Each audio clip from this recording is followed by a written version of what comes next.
Estavas lá ao pegar em meu Jesus. Estavas lá ao pegar em meu Jesus.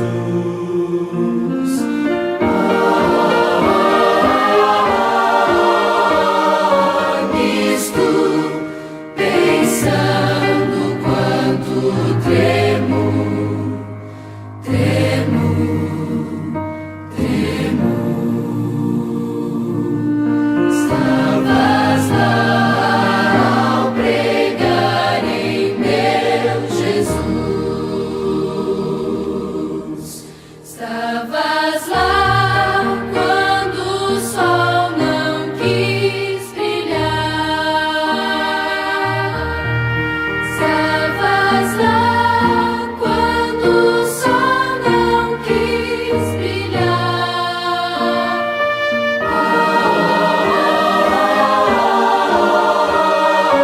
Nisto pensando quanto tremo, tremo, tremo. Estavas lá quando o sol não quis brilhar. Estavas lá quando ele ressurgiu. Estavas lá quando ele ressurgiu.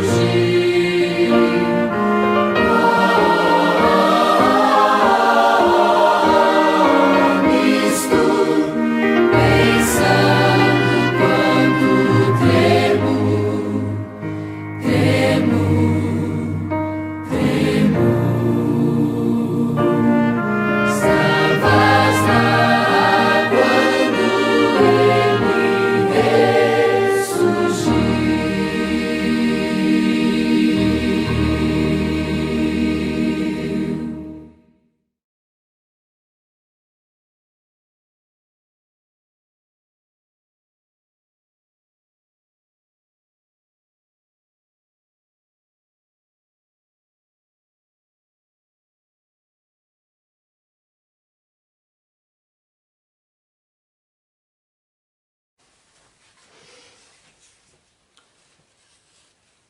Conto-vos uma história. Posso contar uma história? Havia um menino, muito pequenino, não é? Que morava com os seus pais no campo e que à noite, numa refeição, estavam a comer também azeitonas. Mas o menino não gostava nada de azeitonas, nada. E então o pai insistia com ele: filho, porquê é que não comes azeitonas? Ao menos uma. E o filho: não quero comer azeitonas. E o pai insistia. E o filho não ia comer azeitonas, não quis comer azeitonas. E o pai fez assim: vai já para a cama, vai já sem comer e não saias de lá. E o menino, obediente que era, foi para a cama, foi para o quarto, subiu para o andar de cima, e era de noite. E começou a ficar cada vez mais escuro, e umas nuvens a aparecer, e um vento forte, e o ribombar, brrr, e depois os raios. Bsh. E o menino veio à janela e disse: tanto barulho por causa de uma azeitona. Isto parece uma história verídica, mas é uma parábola para demonstrar como às vezes tanto barulho por causa de uma azeitona. É claro que isto é uma história, mas que nos faz pensar porque é que as pessoas fazem tanto barulho por causa, às vezes, de um bocadinho de nada. Um bocadinho de coisas, um bocadinho de ferro, ou de pau, ou de dinheiro, ou seja lá o que for. Enfim, tanto barulho que aquele menino dizia: Deus deve estar tão zangado comigo que mandou esta trovoada toda. Assim também pensavam os discípulos. Se lermos aqui nas meditações matinais na Bíblia, diz que eles ficaram cheios de medo quando viram Jesus sobre o mar a caminhar. Disseram que era um fantasma. E Jesus não era um fantasma. Quais são as 5 coisas que nos metem medo? Eu gostaria de ouvir as vossas respostas. O que é que 5 coisas que metem medo? Aquela criança estava assustada com os trovões porque dizia que era Deus. Os discípulos estavam assustados a pensar que Jesus era um fantasma. E muitas vezes Jesus nunca se assustou, mas passou também por grandes sustos, não é? Por grandes sustos. Quando morreu o seu primo, João Batista, Jesus se retirou para fazer oração. Jesus vivia não cheio de medo, mas com stress, com a perseguição que o demónio fazia e movia com as forças romanas e também judias, e com o povo e também com os seus. E por dias Jesus dizer: porquê tanto barulho por causa de um cargo? Eles lutavam por causa de um cargo. Tanto barulho que eles faziam por causa de um cargo. Deus não é um Deus de barulho que protesta, que se manifesta em desagrado por causa de uma ninharia de nada, como costuma dizer, por causa de uma azeitona. Então, esta manhã, estaremos nós preparados para receber as graças de Deus, a graça de Nosso Senhor Jesus Cristo? Espero bem que sim. Eu tenho comigo a revista Sinais dos Tempos. Posso demonstrar que está já na minha posse a primeira revista deste ano, que é a primeira, que indica o desejado de todas as nações. Está aqui para quem precisar pedir, e eu terei todo o gosto de enviar. Está em Portugal, nas ilhas adjacentes, na Madeira, até em Espanha, ainda posso enviar. Os portos são baratos. Então, o que é que a Bíblia tem a dizer sobre este conceito de ter medo de Deus? Temei a Deus, nós sabemos que temei a Deus e dar-lhe glória à vinda dessa hora do seu juízo. O medo faz parte, o temor a Deus faz parte, é o respeito a Deus do cristão, mas não é isso que é o medo terror. Não é o medo, isso não é o medo terror. O medo é uma condição de ser humano pecadora que tem medo. Por exemplo, eu estou a trabalhar, ou estou em casa, ou estou na rua e ouço um estrondo assim, espão! Pronto, 2 carros bateram no outro. E aquilo amedronta-nos, aquilo assusta-nos, muito, muito, muito. Por exemplo, a gente está no mar, de costas viradas para o mar, está virada assim para um lindo sol, e de repente vem uma onda muito pesada e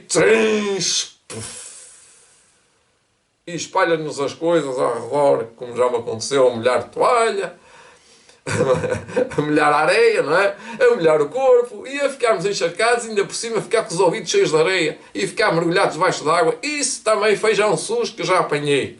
Se calhar vocês já apanharam um susto semelhante. Também, quando era muito menino, pegavam em mim. Antigamente nós não tínhamos estes remédios que nós temos nasais de spray, pegavam em mim, mergulhavam-me no mar, e tinha eu 2 anos, ou 3, ou 4 anos, nem me lembro, veja lá. Eu ficava cheio de terror, eu não quero ir para a água, eu não quero. Então eu pegava em mim, pela perna e pelo braço, aquilo era como se fosse um boneco, não é? Era um boneco nas mãos de uma irmã nossa, uma irmã que já deve estar já velhinha. Vejam lá, ela tinha menos idade que eu, tinha pai 20 anos, eu tenho 57, ela pegava em mim. Ela era a Glória. Se me estás a ver, Glória, muito bem-vinda a este direto, ou este indireto, aliás, deste vídeo. Considerando o que está aqui escrito no meu memorando para hoje, tenho a minha Bíblia, o meu inário, o hino que eu gostaria de cantar convosco está no inário Adventista Sétimo Dia, estarás lá.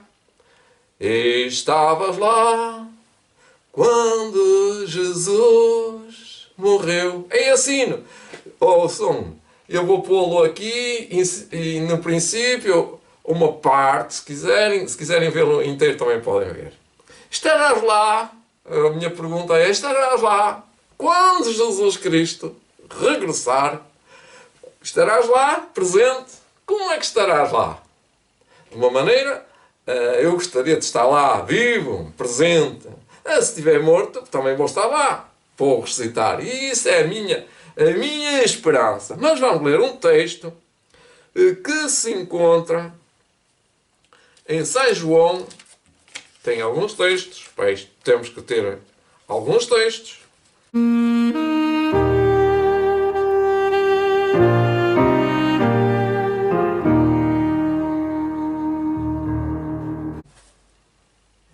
Estou no 6, é no 5. Cá está. Eu vou-vos mostrar como é que está ali.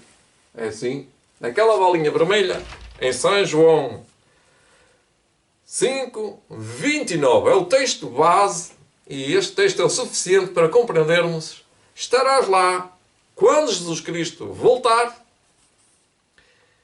Disse Jesus, e os que fizerem o mal, está mal aqui, não os que fizerem o mal, mas os que fizerem o bem, e os que fizerem o bem sairão para a ressurreição. Os que estiverem vivos não precisam de ressuscitar, não é? Na verdade, esta é a primeira ressurreição. A primeira ressurreição é para os que fizerem o bem, não é? É verdade? Para a ressurreição da vida, porque também há a ressurreição para a morte. Pronto. Então, aqui há duas ressurreições. A primeira ressurreição, que é a ressurreição da vida. E Jesus continua e explica isso mesmo. E os que fizerem o mal para a ressurreição da condenação ou da morte, não é? Da condenação, porque vão receber o juízo. Isso é depois de Jesus ter vindo, depois do milénio, e Jesus vai ressuscitar os perdidos e vai chamá-los e vai-lhe perguntar: o que fizestes? Fizestes mal. Então diz que eles vão receber a condenação. É nesse contexto, esta mensagem é onde eu vou estar na ressurreição, na primeira ou na segunda. Então diz aqui que os que fizerem o bem sairão para a primeira ressurreição. Quero eu fazer parte dessa ressurreição?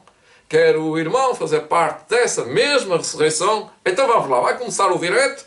Vamos para os aspectos mais práticos, os aspectos mais fundamentais, o que nós devemos fazer. Em primeiro lugar, não devemos ter medo de Deus. Aquele medo que estou perdido, não é? Como aquela criança, talvez Jesus, estavam os céus a bradar: porque é que não comeste uma azeitona? Coitadinho do menino. O menino pensou que Deus estava muito zangado com ele por não ter comido a azeitona, mas não. Foi um Deus que ele conseguia conceber na sua infância. Não é esse Deus da nossa juventude, por acaso ensinaram que o Deus também ralhava, que o Deus era um papão, que era... estás a ver que Jesus está a ralhar. Era a troada. Jesus está a ralhar. Então a gente ouvia Deus nos trovões. Essa era uma concepção errada, não é? Do ser humano, como católico, ou como apostólico, ou como evangélico, alguns, e pronto, cristãos que são pronto, não é diria ingênuos, não têm luz suficiente, mas aqui estamos para ensinar, para ajudar, que Deus não é um Deus que está com uma vara, com uma vergasta, a dizer: se tu pecares, timba! Não é nada disso. Jesus é o intercessor, é o nosso advogado, e eu não tenho que pagar nenhum dos meus pecados. Nenhum de nós tem que fazer nada para justificar o nosso pecado. Nem que dar contas a Deus dar contas a Deus com dinheiro, ou com ofertas, ou com a nossa vida, ou com alguma coisa como Caim oferecia. O nosso sacrifício é o sacrifício de Abel. É Cristo o nosso sacrifício. Portanto, é pela graça de Deus. Portanto, não devemos ter medo do pecado. Não devemos ter medo das consequências do pecado. Não devemos ter medo, porque todas as coisas de Deus põe a mão. As consequências estão aí. Eu sofro as consequências das minhas deficiências, de todos os meus pecados. Todos recebem as suas consequências, mas Deus é um Deus misericordioso e vai salvar-nos. Por isso é que nós temos um caráter que tem que ser transformado pela graça de Nosso Senhor Jesus Cristo. Por exemplo, eu gostava de chocolate. E então procurava às escondidas a quase a comer chocolate. Mas abusava, tinha um certo ponto que com uma barra de chocolate não dava para uma semana. Já viram uma barra de chocolate daquelas grandes, não é? Daquelas assim, não é quadradas, é que é um retângulo, do tamanho de um telemóvel, e por isso é que se chama uma barra de chocolate, como é que eles dizem agora? Uma placa de chocolate. E eu comia essa placa de chocolate durante uma semana. Isto foi há pouco tempo. Mas acham que eu tenho remorsos de ter comido chocolate? Não, soube-me bem, não é? Gostei, mas sofro as consequências. E Jesus já me perdoou. Agora não estou com remorso. Ai, agora comi chocolate, fiz tantos pecados, comi tantos, devia ter comido para aí uns 10, 20, ou mais, não é? E pá, agora estou perdido. Não, há pessoas que comem chocolate, arrependem-se. Há pessoas que fazem outras maldades, arrependem-se. E assim é o nosso comportamento diante de Deus. Então eu estarei lá quando Jesus Cristo voltar. Então o que é que eu fiz? Bem, o que é que eu fiz? Fiz uma alimentação com mais fruta. Procurei pensar, substituir o chocolate, o que estava a reagir, o açúcar, porque não era tanto o açúcar, mas era o chocolate. Consegui, pela graça de Deus, fiz a oração e continuarei sempre a orar. Senhor, livra-me da tentação de chocolate. Porque a tentação do chocolate, ou seja, do que for, estará sempre. Jesus foi sempre tentado. A tentação não é pecado. Se a tentação fosse pecado, Jesus tinha pecado. Jesus também foi tentado em tudo, não é? No comportamento humano. Em verdade vos digo, disse Jesus, em verdade vos digo que se não vos converterdes de todo o vosso coração e não vos fizerdes como meninos, de modo algum entrareis no reino dos céus. E compreendem que nós temos que ser transformados assim como o menino. Eu gosto de sentir-me assim como um menino, nas mãos de Deus, ser transformado, falar com Deus e às vezes sentir-me magoado, né? Sinto-me magoado, muitas vezes com as maldades dos outros, sinto-me triste, choro, mas depois passa, os meninos passam, aquilo é no instante, aquilo passa no instante, tem o seu tempo, mas é ligeiro, não é? Então nós somos como os meninos, temos que ser como os meninos, não é? Na maldade, não somos maldosos, não é? Somos a nossa maldade. Qual é a nossa maldade? Acho que a nossa maldade é uma maldade de menina, é uma maldade assim, olha, a ficar assim um bocado triste, até muito magoado, com vontade de dizer duas coisas malditas, assim, acertar as coisas. Epá, não é nada disso que eu estava a pensar. Não era nada disso que eu estava a fazer. Nem era isso que eu estava a fazer, não é? Nem fiz. Há pessoas que nos julgam logo pela aparência. Ou pelas palavras, transformam as palavras, dizem-lhe à noite que dão um novo colorido às nossas palavras, dão uma nova ênfase, que é diferente daquilo que nós queríamos dizer. E fica, isso magoa muito. Dizem à noite que isso vai magoar muito. Isso magoa. Ele não é, na essência dela, ela era uma pessoa muito magoada com aquilo que lhe faziam, porque era uma dificuldade tremenda, como agora, e no tempo dela, que o Espírito de Profecia era uma coisa estranha para as pessoas. O Espírito de Profecia. Ai, coisa é esta, estranho. Então, não temos a Bíblia. Então, já era assim. E Leonardo teve muitas dificuldades em apresentar os textos que fossem da Bíblia. Enfim, vocês entendem. Portanto, nós temos dificuldades, muitas vezes, em explicar às pessoas aquilo que elas não entendem. Se eu não entendo sobre a astronomia, ou sobre a física, ou sobre a robótica, por mais que me expliquem, eu não consigo entender. É difícil eu entender, não é? Essa é uma matéria. Mas as coisas espirituais, eu entendo. As coisas da minha natureza, eu entendo. Todos nós temos as nossas dificuldades. E então, o que é que nós vamos fazer para fazer o bem? Diz a Bíblia assim, em Lucas 10, 21. Eu li Mateus 18, 3 e agora vamos. Graças te dou ao Pai. Graças te dou ao Pai, Senhor do céu e da terra, que escondeste estas coisas aos sábios e inteligentes e as revelaste às criancinhas. Assim é ó Pai, porque assim te aprovam. Lucas 10, 21. Agora, outra vez, Jesus não revela, o Pai diz aqui, Jesus diz que o Pai não revela as coisas aos sábios. Então, eu não sou sábio, porque os sábios não precisam de revelação. Os sábios não precisam de que lhes digam nada, que lhes ensine a palavra de Deus. E eu também não sou profeta, também não posso saber tudo. Muitas pessoas pensam que até dizem que sou um pastor. Pronto, põe-me num patamar diferente. Não, eu sou um menino. Mas aqui, Deus revelou as coisas aos meninos. Aprova Deus revelar aos meninos, não aos inteligentes, não aos sábios deste mundo. Assim te aprova, ó Pai. Então como é que Deus se revela a mim? Olha, a mim se revela de muitas coisas. Por muitas maneiras, pela natureza, pela minha história, pelas minhas quedas, pelo que eu vejo, pelo que eu sinto, pelos argumentos que vêm na Bíblia, enfim, pelo estudo sistemático da revelação.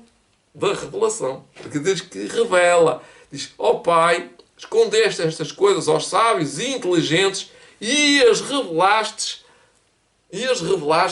às criancinhas. Está a dizer às pessoas que são como eu, que querem ser. Não é? Desejo ser uma criancinha. Deleito-me em ser esta pessoa, não mimada, mas uma pessoa que está a aprender. Ora, a consciosa, ou seja, a palavra, a consciosa obediência à palavra de Deus é tida como, ou seja, a nossa obediência à palavra de Deus, a nossa consciência que está certa, a obediência de Deus, à palavra de Deus, é considerada como. No grande conflito, diz que essa verdade, esta verdade, de nós seguirmos a Jesus, é uma coisa reles. Diz aqui a palavra que é rebeldia. Aqueles que querem obedecer à lei de Deus vão ser considerados rebeldes. Olha o que diz aqui. É Ellen White que diz isso. Eu vou ler o texto todo para não ficar nenhuma dúvida e para ficar bem todo o texto bem documentado. Diz Ellen White. No Grande Conflito, página 608, online, ou seja, na informática, no site online. A consciosa obediência à palavra de Deus será considerada por outros, não é pelo Deus, será considerada pelo mundo rebeldia. cegado por Satanás, então a letra número 8, até posso dizer o número da letra, quer dizer, não está 12, está 8. Cegado por Satanás, o pai exercerá a aspereza, o pai de família, o pai de casa, o seu pai. O meu pai já não tem pai, não é? Nem tenho filhos, mas aqui pode ser o pai, pode ser um amigo. Então ele fala sobre o patrão, sobre o filho, exercerá aspereza e severidade para com o filho, crente. O patrão ou a patroa oprimirá o empregado que observa os mandamentos. Oprimir. Isto é no tempo do fim. Estamos a chegar agora. Estamos a chegar agora à estação. Estamos a passar agora. Está a passar o comboio. Está a chegar à estação. Estamos a chegar ao fim. E então vai acontecer isto. A afeição será alienada. Não haverá afeição para com os humildes, com os filhos de Deus. A afeição será alienada. Filhos serão desherdados. Eu já não sou deserdado, porque os meus pais já morreram. E expulsos do lar. Isso pode acontecer. Posso ser expulso do lar, não é? Mesmo que a casa seja minha, pode vir o pessoal Y, ou o pessoal X, ou o pessoal Z, e dizer, vai-te embora.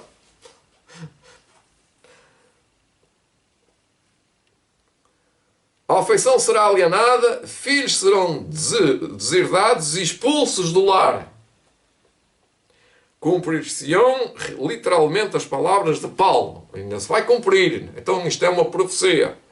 Todos os que piamente quiserem viver em Cristo Jesus padecerão perseguições. Isto está no auge. Ainda está no auge. Ainda está a caminhar para o auge. Segundo a Timóteo 3,12. Como os defensores da verdade,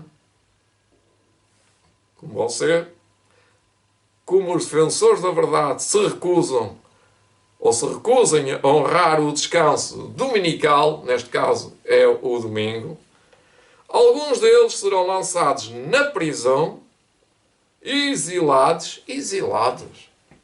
levados para muito longe, e outros tratados como escravos, acorrentados.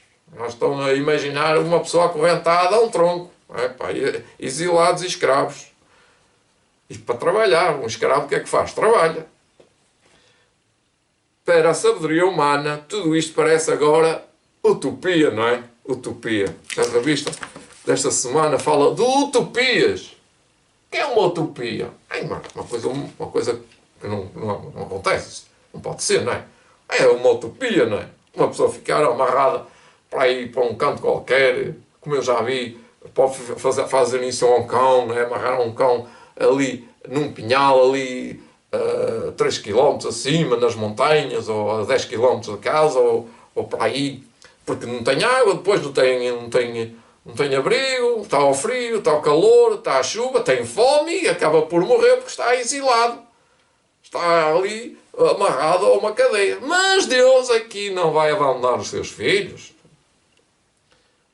Para a sabedoria humana, isto tudo parece agora impossível, uma utopia. Mas, ao ser retirado dos homens o Espírito de Deus, que é o Espírito Santo, o qual tem o poder de reprimi-los, e ao ficarem eles sobre o governo de Satanás, que odeia os preceitos divinos, Jesus é odiado, Satanás odeia Jesus, e ele não pode odiar Jesus, não é? Ele não pode odiar Jesus e vai lá ao céu e não pode fazer nada, não vai lá. Então tem que odiar os mandamentos da lei de Deus que estão a ser observados pelos filhos de Deus e eles estão a obedecer à lei de Jesus. E então ele tem ódio a esses que guardam os mandamentos de Jesus. Aqui é que está o segredo. O segredo não, o facto de ele fazer guerra. O qual tem o poder de reprimi-los e ao ficarem eles sobre o governo de Satanás, que odeia os preceitos divinos, onde acontecer coisas estranhas. Onde acontecer coisas estranhas, ainda não sabemos o que é. Quando o temor e o amor de Deus são removidos, quando o Espírito Santo se retirar, o amor será removido, o amor de Deus, o coração pode tornar-se muito cruel, que lhe não é daqui, que quer dizer que eles vão fazer coisas estranhas, coisas horríveis, coisas que para lá não contam ir. Agora, como eu agora, por exemplo, podia pegar numa arma e ficar com uma arma na mão e brincar, mas mais tarde podia acontecer uma coisa estranha, não é? Uma coisa estranha, fatal, não é? E isso vai acontecer. Quem brinca com fogo, quem avisa, amigo, é isso. Ao aproximar-se a tempestade, uma classe numerosa que tem professado fé na mensagem adventista, ou aqui diz do terceiro anjo, refere-se à Igreja Adventista, mas não tem sido santificada pela obediência à verdade, será sacudida. Diz que abandona sua posição, passando para as fileiras do adversário, unindo-se ao mundo e participando de seu espírito cego. Chegaram até a ver as coisas quase sobre a mesma luz. E em vindo a prova, estão prontos a escolher o lado fácil, popular. Eles já começaram a, como é que é dizer? A ter ideias erradas sobre nós. Já agora isto está acontecendo. Eu estou falando português e ao mesmo tempo brasileiro para conseguir chegar a todos os pontos e quadrantes. Homens de talento de maneiras agradáveis, assim como eu, não é? Bem comportados fisicamente, intelectualmente, mas espiritualmente não é.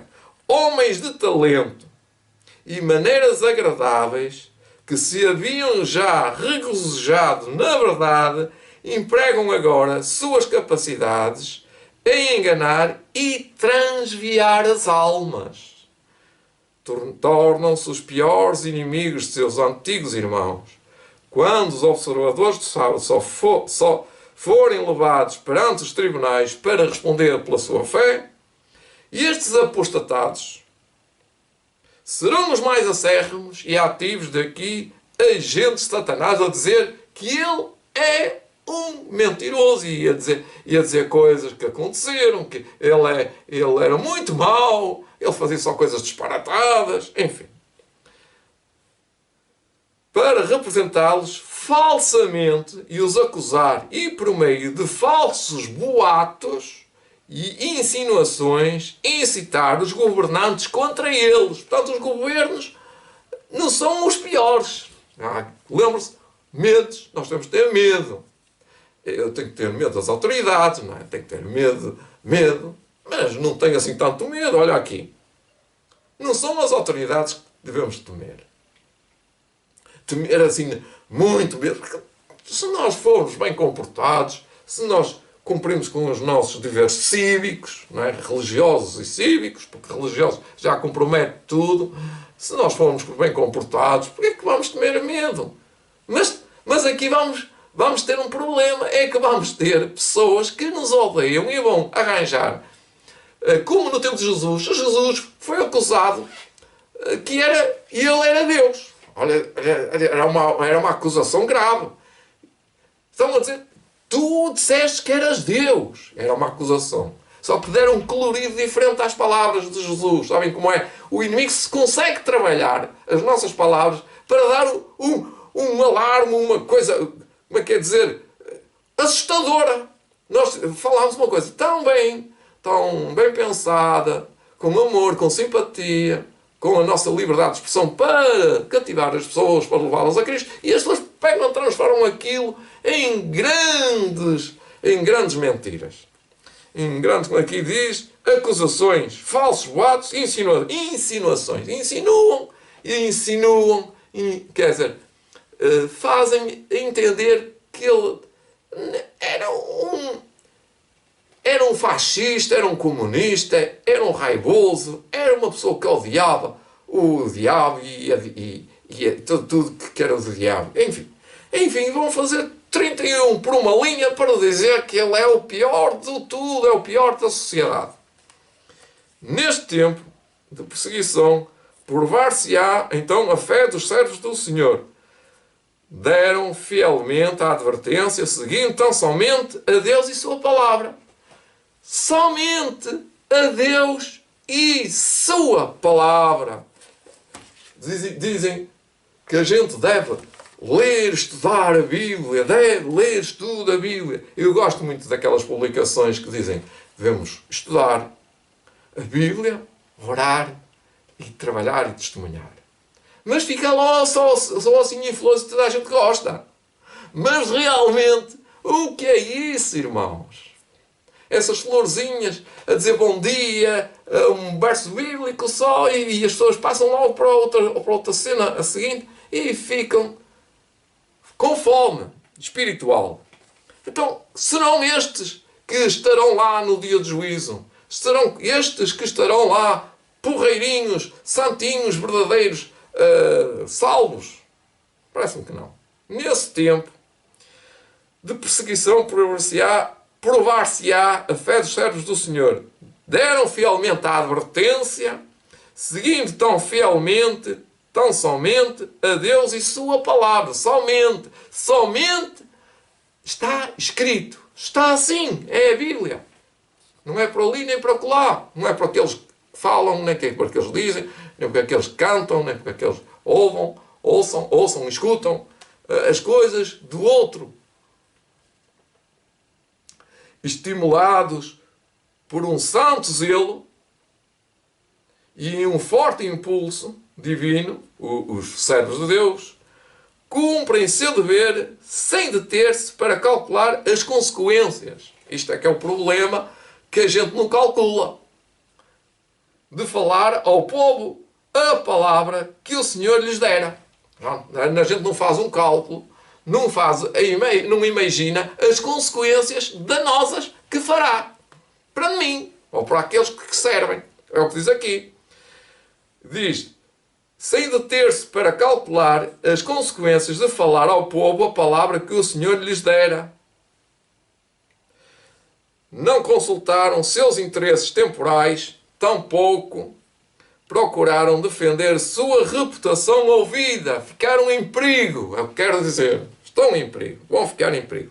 Todavia, quando a tempestade da oposição e vitupério irromper sobre eles, alguns vencidos pela consternação estarão prontos para exclamar. Isto eu tenho pensado muitas vezes, assim, se tivéssemos previsto as consequências de nossas palavras, de nossos atos, nossas palavras, nossos atos também, porque atos pode ser escrever, não é? Teríamos guardado silêncio e não diríamos está mal. Não diríamos isso é pecado. Achavam-se agora cercados de dificuldades e viam que as palavras deles é que fizeram aquilo. E só o que rodeia a nossa cabeça é o comportamento humano, é o temor, a natureza humana é cheia de medo. Tem esta parte. Porque também temos aqui outro elemento que é Satanás, os assalta com cruéis tentações, dizendo, eu te daria uma casa, eu te daria o que tu tens, eu te daria o dobro que tu tens, eu daria até o triplo, mas tens que abandonar a tua fé. Mas não, ele vai dizer, é? Então olha, sai daí. Acham cercados de dificuldades, Satanás os assalta com cruéis tentações, dando-lhe ofertas, não é? Fazendo tentações é ofertas. A obra que empreenderam parece muito além de sua habilidade para levarem a termo. Parece uma obra impossível. Então estão quase a sucumbir. Fraquinhos, é uma criança a correr, não é? Foi-se o entusiasmo que os animava. Vamos abaixo, costuma dizer que uma pessoa vai abaixo, com tanta perseguição, com tanto desalento. E eu tenho pensado às vezes de desanimar e acabar e fechar com o vídeo, e fechar o live, e fechar o Facebook, e fechar o YouTube, e fechar os canais todos, porque eu não aguento com tanta pressão a dizer está tudo mal. Tem que estar controlado. Não posso dizer o que quero. Não posso fazer o que quero. Estou condicionado, como costuma dizer. Condicionado. Foi-se o entusiasmo. Às vezes isso também acontece comigo. Ainda não foi assim que aconteceu. Mas às vezes, mesmo, aqui há uns meses atrás, até há 2 anos, foi mesmo um fracasso. Estava mesmo em baixo. Foi-se o entusiasmo que os animava. Contudo, não podem voltar atrás. Pois já está tudo feito. É que a obra de Deus não vai terminar pela nossa força. Então, sentido o seu completo desamparo, termino com estas palavras, se refugiam naquele, que é Deus, naquele que é poderoso.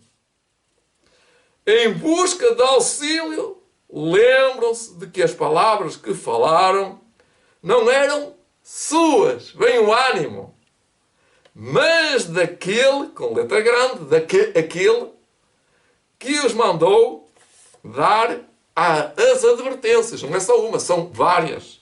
As advertências, dar a advertência, que é o último convite. Deus lhes deu uma mensagem. Deus lhe pôs na verdade, Deus lhe deu as palavras e deu-lhe força. Deus pôs a verdade no seu coração. Então a lei de Deus está onde? No seu coração. O nosso coração é transformado pelo contemplar a Jesus. E Jesus é a lei. É as palavras, é a autoridade, é a fiel testemunha, ele envia o Espírito Santo, não é Jesus, não é o Espírito Santo. Sai João 16. E não poderiam eximir-se eximir-se quer dizer não ir atrás, não destruir aquilo que fizeram, não se poderiam eximir-se de proclamá-la. O grande conflito, página 609. Então, muito obrigado. Deus os abençoe. Agradecia que guardassem este vídeo e o publicassem com todo carinho.